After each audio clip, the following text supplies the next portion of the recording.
built the modern world. We built the modern world. Europeans. Europeans built the modern world. We invented science and industry. We invented science and industry, and you want to tell us to stop because, oh my God, we're so bad. We invented the modern world. I feel you. You're so dumb. We invented the modern world. You fucking degenerate. We saved billions of people from starvation. Are you joking me? We built modern civilization. White people are the best thing that ever happened to the world. We are so amazing, and I love myself, and I love white people. Say that one more time. Fuck yeah, white people. Say it right here. Fuck yeah, white men. We're white men. We did everything. Look, I don't hate other people. I just love white men. God. I just love white men. Oh, God. Everyone is racially conscious, albeit to differing degrees. We can all at least see the physical signs of difference between different racial groups and where we fit into that scheme. Most of us can perceive differences that go well beyond that into different ethnic and cultural behaviours, norms and values that produce various reactions in us, both positive and negative. Some people, though, like to pretend that they don't see these differences, that they are colourblind. But these people are usually making a different point, namely that they believe all human life is valuable, regardless of race and ethnicity. This is absolutely fine. It's a belief I share. All human beings do indeed have value because they are human beings. But this belief is not antithetical to celebrating your own racial identity and heritage, and it certainly doesn't make you colourblind. Race is an integral part of human identity, and it's natural and healthy to be proud of it, whichever race you are from. Self-hate never has been and never will be okay. It's a scientifically proven human instinct to identify with your own racial group over others. We see it on the streets wherever we go. It doesn't mean that you dislike any other group, just that you have a natural survival instinct to prefer those with whom you share certain characteristics and cultural understandings. And we all do it, whether we are conscious of it or not. Unfortunately, in our modern societies, we have strayed so far from the natural world and from our true selves that we have normalized apologizing for this basic human instinct. Birds of a feather really do flock together, and there's nothing anyone can or should do to change that. White leftists, while they would never admit to having this natural instinct themselves, bend over backwards to support the right of other tribes to enjoy it. They will happily go on Black Lives Matter marches and play the role of subservient white ally. They will fight for the right to pay for every other ethnic group to settle in their countries, to practice their own traditions and religions, but they have been so brainwashed that they deny the full expression of this wonderful form of identity to themselves. And then, at the end of the day, they retreat to the safety and familiarity of their white suburb. As Joseph Sobran once said, quotes, "The purpose of a college education is to give you the correct view of minorities and the means to live as far away from them as possible." Unquote. I know people like this, and so do you. You're still white. You're still responsible. This is your fault. You're inherently racist. It's in your blood. It's in your DNA.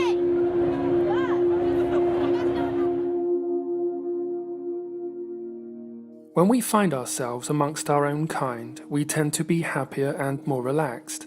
We are able to take so much for granted in the common understandings of our own culture, which has been embedded in our genes over thousands of years. This is not to say we always understand each other, or that we cannot find stimulating company with people of different races or cultures. It is simply to say that there's no place like home. We have been conditioned our whole lives to live in conflict with these natural tendencies, to hate our own tribe, to believe that the actions of our ancestors were uniquely bad and unforgivable, that we are the inheritors of a tribal guilt that can never be erased until the final white person has died. This is a pernicious lie. All peoples have dark chapters in their histories. White people are not guilty of anything uniquely bad. though I will say the most shameful periods in our history have always been when we have turned on each other. We must use this multicultural nightmare we are currently going through to move beyond the intra-European enmities of the past. And yet, look at how much good our ancestors and we have done. It's plain to see that the peoples of Europe have been uniquely beneficial to the human story. We should be proud of what we, our ancestors, and our civilization have contributed to the world. But somehow, the white guilt crowd takes no pride in this, like our contribution was all some kind of embarrassing accident. As you may have seen in my video featuring Yuri Bezmenov, most leftists are the victims of a very powerful psychological virus. It's hard to watch it manifest in our friends and loved ones. As things in our society get worse, as we become outnumbered by non-Europeans, it grows increasingly hard not to resent our leftist friends and family. That is, if we still have any meaningful relationships with them. It starts to feel like they are directly complicit in the collapse of our people and our world, which in a very real way they are, like most of us were. When we broke our mainstream conditioning against our own kind, we realized how far from the natural order we had strayed. While racial consciousness and even pride do not equal hatred for others, an understanding of tribal identity can also cause some resentment towards interracial relationships. This feeling of extended identity, of affinity with strangers of our own racial group, can be difficult to deal with when those strangers do not share it. It's as if the actions of one of our tribe directly affects the common well-being, that they are a weak link in our chain. The world truly changes when you become racially conscious. It's not an easy ride, especially in this increasingly globalized world, where whites have become the primary target for the cruel social experiment of multiculturalism. Being red-pilled on race is not an easy thing to be, and it is very difficult not to take the political positions of normies personally. The stakes of our situation are just that high. But we have the chance to change ourselves and others.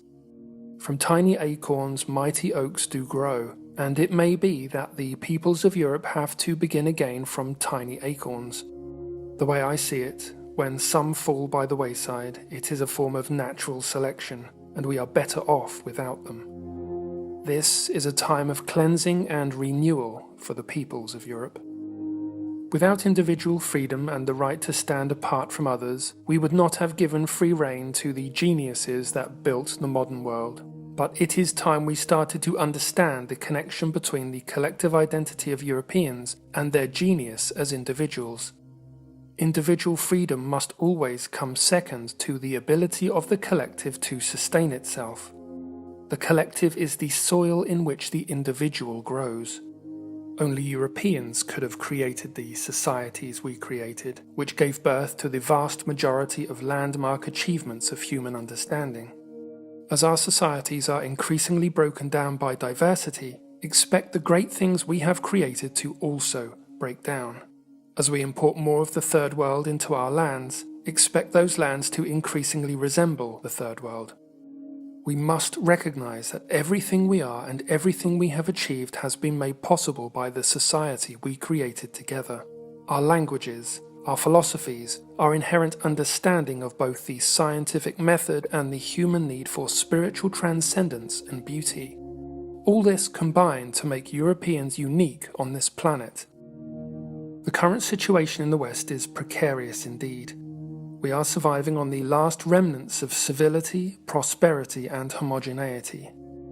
And the thin masks of civility will come off when we make this transition into a more pressurized, divided, and impoverished future. I liken this situation to a prison environment where the law of the jungle reigns and which are strictly segregated into tribes, where those who do not stick with their tribe are mere fodder for all groups to victimize. When our sense of racial belonging is interfered with, when the underpinnings of all identity are called into question, we start to see the emergence of all manner of disturbing phenomena. The case of Rachel Dolezal is well known. Less well known perhaps is the situation of so-called blackfishing Instagram models such as Emma Hallberg, who is a white woman that now looks like this. She is being accused of deceiving people into thinking she is black and also of cultural appropriation. This is what you get when people are raised their whole lives to feel bad about who they are, and when other groups and their cultures are constantly glorified in the media. It's quite disturbing that people see something as important as race in such a superficial and transient way. It's not something you can pick up and put down. It's indelibly a part, an important part of who you are. And all races are affected by this self-loathing and confusion.